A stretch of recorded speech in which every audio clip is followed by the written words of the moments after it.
Olá, boa noite para você. Começa mais uma edição do Entrevista Coletiva aqui na tela da Band Amazonas. Hoje o programa está diferente. Estamos com um jornalista a menos aqui na bancada para que nós possamos ter o distanciamento de segurança. Afinal de contas, a Band Amazonas também segue as recomendações das autoridades de saúde em combate ao coronavírus. Aliás, esse é o assunto de hoje do Entrevista Coletiva. E quem me acompanha hoje aqui na bancada, nessa entrevista, é o jornalista George Guerreiro. George, boa noite para você.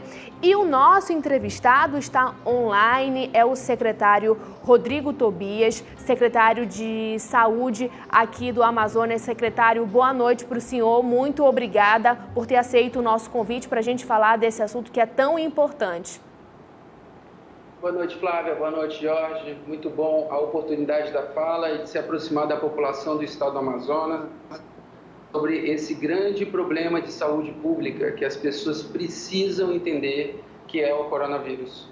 Exatamente. Justamente em cima disso, secretário, eu já começo perguntando como é que o senhor já desenha esse cenário em cima de todos esses números, né, que temos até agora aqui no Amazonas. Como é que o senhor desenha esse cenário?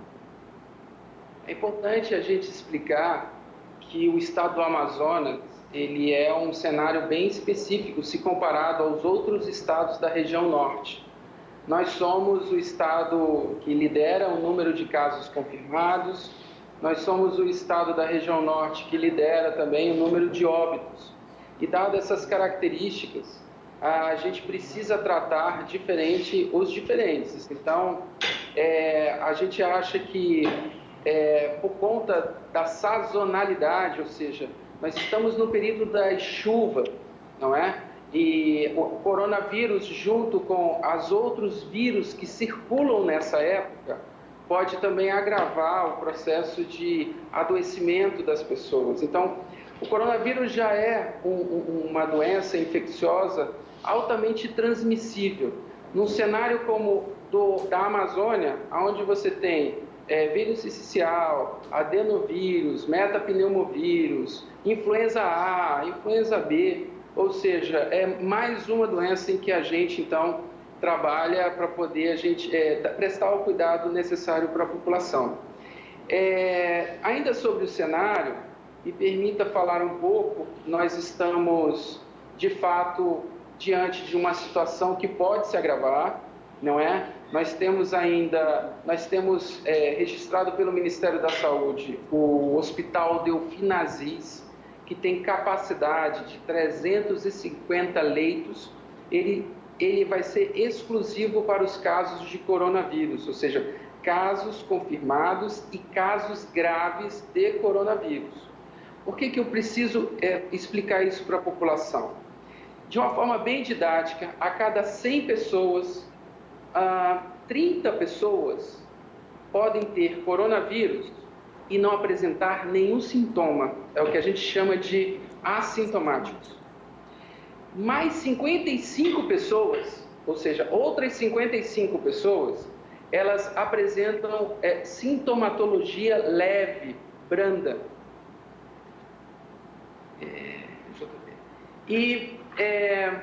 Ou seja, nós temos 85% dos casos que apresentam pelo menos sintomatologia leve. Os outros 10%, ou 10 pessoas, precisam de estrutura de hospital, ou seja, equipe de saúde e pelo menos um oxigênio. 5 pessoas de 100 pessoas, ok? Precisam de estrutura de leito de UTI, unidade de terapia intensiva, ou seja, precisa de monitor, precisa de um respirador. Nós temos nesse momento, aqui no estado do Amazonas, muitos leitos. Quando eu falo muitos, não necessariamente o suficiente para tratar somente os casos de coronavírus, ok? Secretário. Hoje, especificamente, temos 50 leitos de UTI no Delfim Aziz, 60 específicos para coronavírus, tá ok? Porque eu tenho pelo menos outros 300 320 leitos de UTI que estão ocupados com acidentes, pessoas que infartam e outras mazelas. Então, específicos dentro do Delfinazis, temos 50 leitos de UTI, nós temos 69 respiradores, né? E um conjunto de pelo menos 100 leitos clínicos, que pode se estender a 350 leitos só no Delfinazis. Secretário Rodrigo, boa noite para o senhor. Bom, diante de toda essa pandemia e também dos números, a gente tem em média aí, desde as últimas semanas, cerca de 39 pessoas internadas, né? Principalmente no hospital referência, o Delfinazis, que o senhor tem falado tanto aí. A gente queria saber também desse número total, são cerca de 15%, né, que necessitam de internação. Eu queria saber do senhor quando é necessário internar e quando é necessário ir para uma unidade de terapia intensiva, UTI. Muito bem. Por isso que a gente pede para as pessoas ficarem em casa. Natural que nessa época a gente tenha muitas pessoas com sintomas de gripe, não é? Então, aquelas que apresentam sintomas de gripe, ou seja, coriza, alguma dor de cabeça, um mal-estar, fiquem em casa. Aquelas que apresentam sintomas de gripe com febrícula, né, uma pequena febre, tosse, fique em casa e alerta. Aqueles que apresentam sintomatologia de gripe, febre, tosse e dificuldade de respirar, precisa procurar uma das nossas unidades, ou seja, o 28 de agosto, Platão Araújo, o João Lúcio, os nossos SPAs e as unidades de pronto atendimento, ok? Lá, eles vão ser acolhidos por uma equipe específica, tá? Que vai colocar, que a gente de fluxo de segregação, ou seja, vai colocar numa sala, que a gente está chamando de sala rosa. Lá tem todos os equipamentos necessários para prestar o cuidado a essas pessoas que têm dificuldade de respirar. Nesse momento, essa equipe, então, faz a acolhida, ok? E a gente faz a testagem. É bom lembrar que o laboratório central, né, coordenado pela FVS, vinculado à Suzano, tem muitas demandas, ou seja, pacientes que preenchem esses critérios determinados pelo Ministério da Saúde, não é? Pode ser ou não coronavírus. Aqueles casos que estão muito graves e que precisam de fato de leitos de UTI, aí inevitavelmente eles entram à porta das nossas unidades, os hospitais pronto-socorros, e aí por remoção dos nossos SAMUs, as nossas ambulâncias, eles são levados para o Delfina, mesmo às vezes, mesmo sem o resultado confirmado do coronavírus, tá? Por quê? Porque preenche todos os critérios do que a gente chama de SRAG, que são síndromes respiratórias agudas graves. E o coronavírus faz parte também dessa síndrome. Chegando no Delfina, ele é acolhido, né? E se realmente precisar de leito de UTI, o médico vai fazer essa indicação e lá teremos todo o suporte avançado à vida a ser utilizado e a ser aplicado para os pacientes. Agora, secretário, um estudo de sequenciamento está sendo feito, né, na Fiocruz, Amazônia, e nesse estudo de sequenciamento foi apontado 11 mutações do coronavírus. Isso significa que, segundo os estudos, que o coronavírus que circula na China é diferente do vírus que circula aqui no Brasil. Mais especificamente, né, por exemplo, o coronavírus também que circula em São Paulo é diferente do coronavírus que circula aqui na Amazônia, aqui no norte do país. Aí agora eu lhe pergunto, secretário, isso chega a ser preocupante ou a gente pode considerar isso uma boa notícia? Então, a gente está tratando de um vírus novo, tá? A gente está tratando, nesse caso, de uma pandemia, ou seja, a gente não está trabalhando com uma epidemia local de dengue ou de zika. A gente está trabalhando de uma epidemia global de coronavírus. Geralmente os vírus têm a capacidade de mutação, ok? E eles se adequam ao organismo hospedeiro, ou seja, o ser humano. Isso leva em consideração também o biotipo do ser humano, ou seja, o coronavírus no biotipo chinês ou asiático apresenta um quadro específico do biotipo europeu, do biotipo africano, do biotipo americano. Então, tudo é muito novo, não temos condições de afirmar se isso é uma vantagem ou uma desvantagem. O fato é, estamos tratando de um vírus novo e esse vírus ele vai sofrer mutações. Agora, secretário, o senhor falou aí também da expectativa para os próximos dias. Como a gente pode falar sobre o Amazonas, as estatísticas do Amazonas na próxima semana? A gente vai sofrer um pico da doença nos próximos dias, por isso a intensificação da Secretaria de Saúde do Estado do Amazonas, da FVS e do Governo do Estado, para que as pessoas fiquem em casa, porque a gente nem chegou ainda no início desse pico, haja visto que a gente está no meio de uma pandemia, né? E sobre ainda a mutação, né? Como é que as pessoas devem ficar em casa e a expectativa desse vírus aqui para o Estado do Amazonas para os próximos dias? Então, Jorge, é importante a gente dizer que, por se tratar de um vírus novo, a gente ainda não tem condições de afirmar quando é que a gente vai alcançar o pico ou o platô, né, dessa curva que é epidêmica. Nesse sentido, a gente está se baseando muito nos estudos técnicos do Ministério da Saúde, que a gente deve alcançar o pico máximo da epidemia por volta da primeira quinzena de maio. Ou seja, a gente ainda está no início. Então, ainda no início, nós temos que tomar todo o cuidado possível. E o governo do Estado do Amazonas não tem economizado nos seus esforços no sentido de orientar, seja por decretos, seja também por campanhas publicitárias, que as pessoas precisam ficar em casa. Hoje, no mundo inteiro, a medida mais eficaz de combate ao coronavírus, ou seja, uma medida de saúde pública e quase de preservação da vida, é o fato de se isolar em casa. Por quê? Por uma razão muito simples.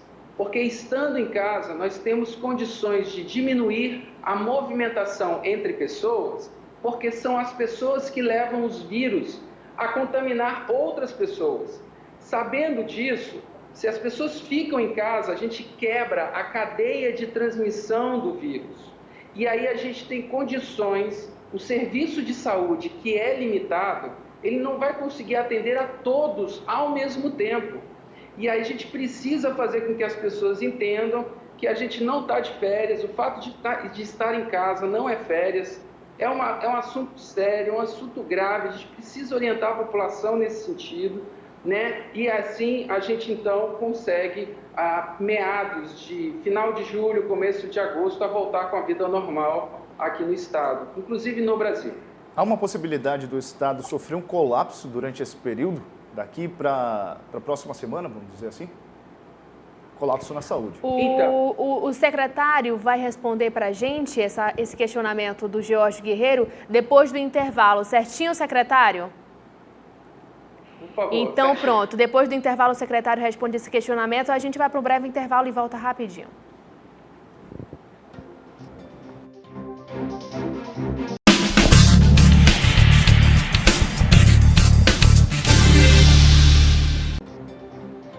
Entrevista coletiva de volta aqui na tela da Band Amazonas para falar de coronavírus. Estamos entrevistando via online o secretário estadual de saúde, Rodrigo Tobias. Secretário, no bloco anterior, o George Guerreiro fez um questionamento. Pode repetir, George, até para a gente ressaltar aqui qual foi a sua pergunta e o secretário já responde. Pois não. Tá ok, Flávia.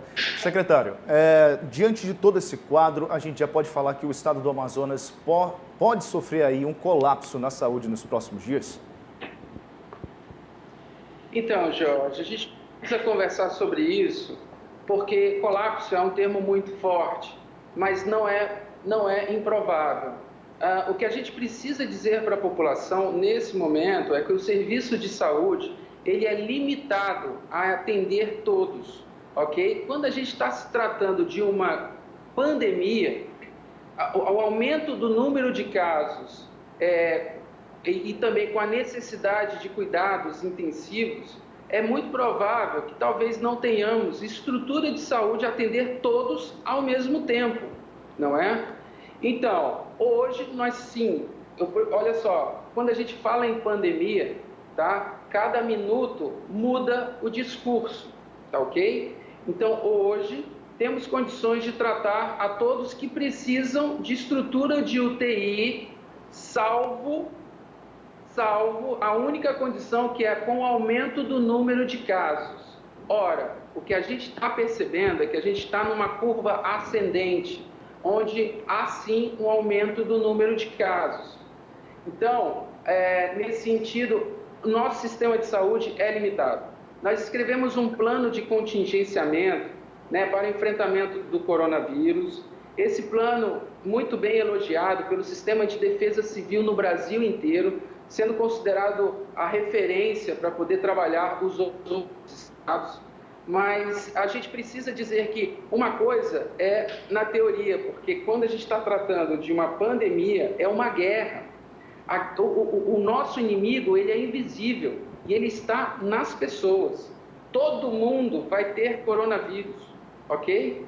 Todo mundo vai ter síndrome gripal. Somente alguns vão precisar de leitos de UTI, né? Então a gente pede realmente que nesse sentido não seria responsável da minha parte hoje dizer que o sistema de saúde vai entrar em colapso.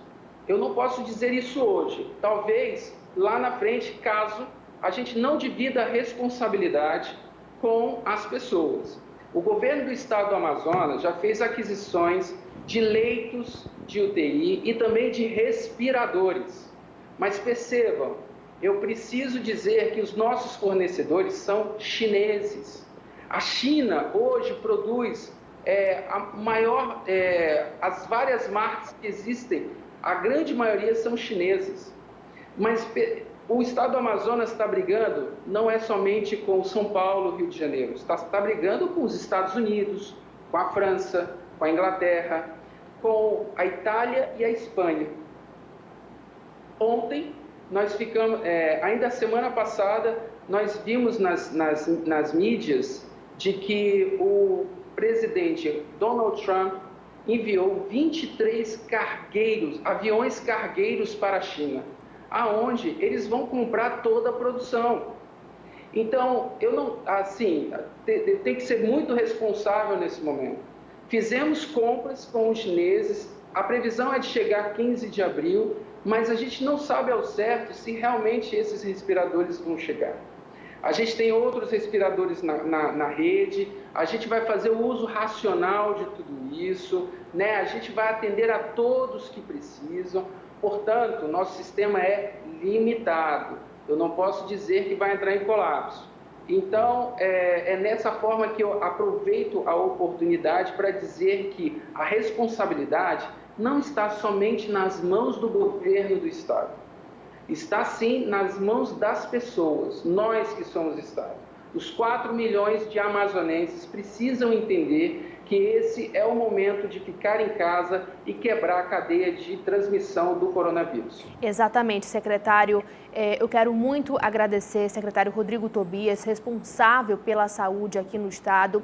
De antemão, eu quero inclusive parabenizar o seu trabalho, parabenizar todos os trabalhos, né, dos envolvidos da saúde e também principalmente aqueles profissionais dos serviços essenciais, né? E quando a gente fala dos serviços essenciais, estamos falando de médicos, enfermeiros, prestadores de serviços, os jornalistas, todo mundo é nessa força-tarefa, nessa operação de combate ao coronavírus. Mais uma vez, secretário, muito obrigada. Obrigado, Flávia. Obrigada, Jorge. Muito bom ter essa oportunidade da fala e dizer que nós, no governo do estado, estamos muito empenhados para proteger tanto aqueles que precisam da estrutura de saúde do estado, mas, sobretudo, proteger também os nossos profissionais de saúde. Eles, sim, são os merecedores e a gente vai protegê-los para que esses que estão na linha de frente possam, assim, prestar o cuidado necessário na hora certa, no lugar certo. Obrigado. Perfeitamente, secretário. Obrigado, Entrevista secretário. coletiva vai para o intervalo rapidinho e volta já com mais informações para você.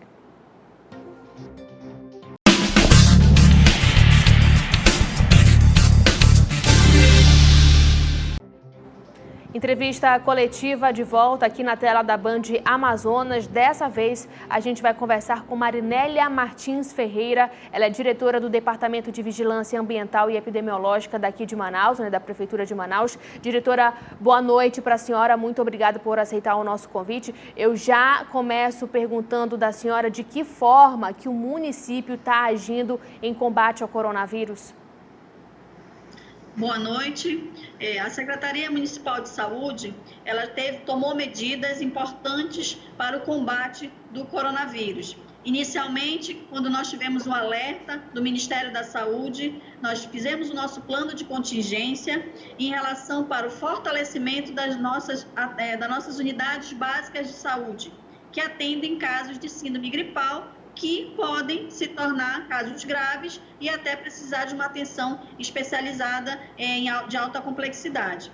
O nosso objetivo, como Secretaria Municipal de Saúde e sendo gestor da atenção primária, é justamente tratar adequadamente casos de síndrome gripal e evitar o seu agravamento ou pelo menos minimizar esse número de pessoas que possam agravar.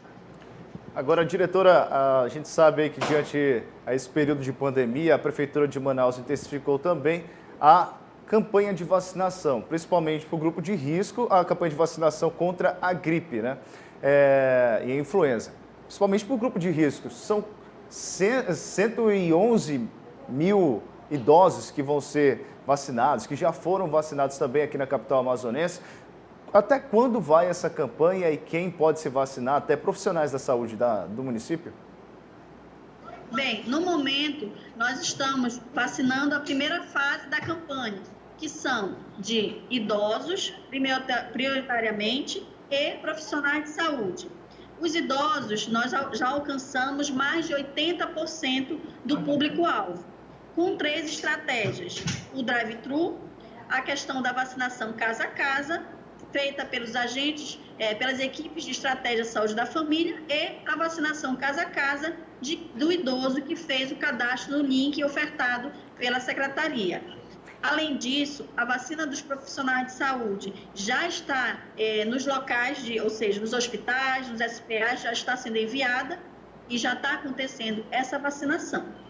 Agora, diretora, gostaria que a senhora explicasse justamente a importância dessa vacina e, ao mesmo tempo, que a senhora diferenciasse que essa vacina é da gripe, certo? Da H1N1, não tem relação à vacinação para combater aí o coronavírus, né? Essa vacina é de gripe.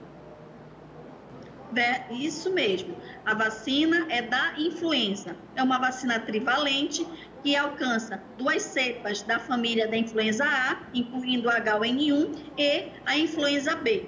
Importante, ela é feita anualmente e o foco principal nesse momento são os idosos, não visando proteção do Covid-19, mas visando a proteção dos outros vírus que estão circulando em Manaus para esse público. Agora, diretora, a gente pode falar também sobre os equipamentos de EPIs, para os profissionais de saúde aqui do município de Manaus, principalmente na área rural da capital amazonense. Como é que está esse efetivo, a quantidade de EPIs para esses profissionais durante esse período de pandemia? É sabido que nós estamos vivendo um desabastecimento a nível global. Porém, a Secretaria adquiriu, sim, os EPIs e está disponibilizando de acordo com a complexidade dos procedimentos realizados dentro da atenção primária. Lembrando que nós fazemos procedimentos específicos, então temos EPIs específicos para isso. Inclusive, elaboramos uma nota técnica de orientação a todos os profissionais sobre que equipamentos devem ser usados de acordo com as normatizações da Anvisa. Agora, diretora, para a gente voltar um pouquinho ao assunto da vacinação, eu pergunto da senhora se essa vacina pode haver algum tipo de reação. As pessoas costumam falar que eu tomei a vacina da gripe, mas eu acabei gripando. Gostaria que a senhora explicasse como é que funciona direitinho isso aí. A vacina, ela trabalha com vírus mortos e inativados, ou seja, ela não tem capacidade de causar a doença no idoso ou outra pessoa que tome essa vacina. O que muitas vezes acontece é que a pessoa está no seu período de incubação de uma síndrome gripal. E passados uns dias da vacina, ela muitas vezes sente algum sintoma gripal e, claro, associa a vacina. Mas a vacina da influenza, ela não tem a capacidade de causar adoecimento. Ela não é feita de um vírus vivo. Os vírus são mortos e inativados. Inclusive tem contraindicação a essa vacina, pessoas idosas que não podem tomar esse tipo de vacina, por exemplo? A contraindicação é quem tem alergia grave ao ovo. Essa é uma contraindicação não somente da vacina da influenza, mas da grande maioria das vacinas ofertadas pelo Programa Nacional de Imunização. E também histórico, se a pessoa já tomou a vacina e teve algum tipo de reação. Essas perguntas são sempre feitas no momento da administração da vacina, no momento da triagem dessa pessoa.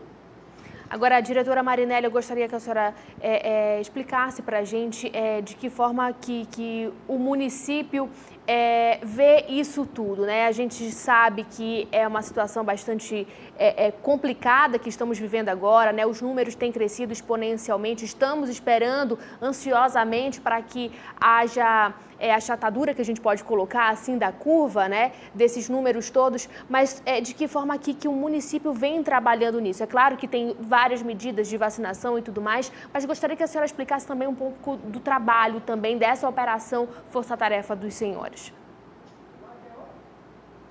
Na verdade, a Secretaria Municipal de Saúde, ela é a primeira fronteira nessa guerra contra o Covid-19. Ou seja, nós temos a missão e a função de tratar adequadamente casos de síndrome gripal, visando evitar o adoecimento mais grave.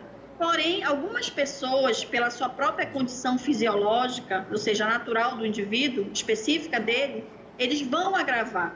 E aí, nesse caso, ele vai precisar de um outro atendimento, um atendimento de maior complexidade, que está fora do escopo da atenção primária. Mas a nossa função é massificar medidas de prevenção coletivas, individuais e, principalmente, orientar adequadamente o nosso usuário que vai para a nossa unidade básica de saúde. Agora, diretora, a gente sabe que a Prefeitura de Manaus está fazendo uma série de ações também para evitar a proliferação do coronavírus aqui na capital amazonense. Uma delas é a higienização aí de UBSs e também de espaços públicos municipais. Daqui para frente, tem outras medidas, outras ações como essas em outros lugares da cidade? Na verdade, gostaríamos sim de fazer em toda a cidade. Mas isso é inviável, o custo-benefício ele não vai dar um retorno. O que nós estamos focando? Locais de grande circulação de pessoas, como os terminais de ônibus, no entorno das unidades, em especial as unidades que estão atendendo os casos de síndrome gripal. Esse está sendo o nosso foco.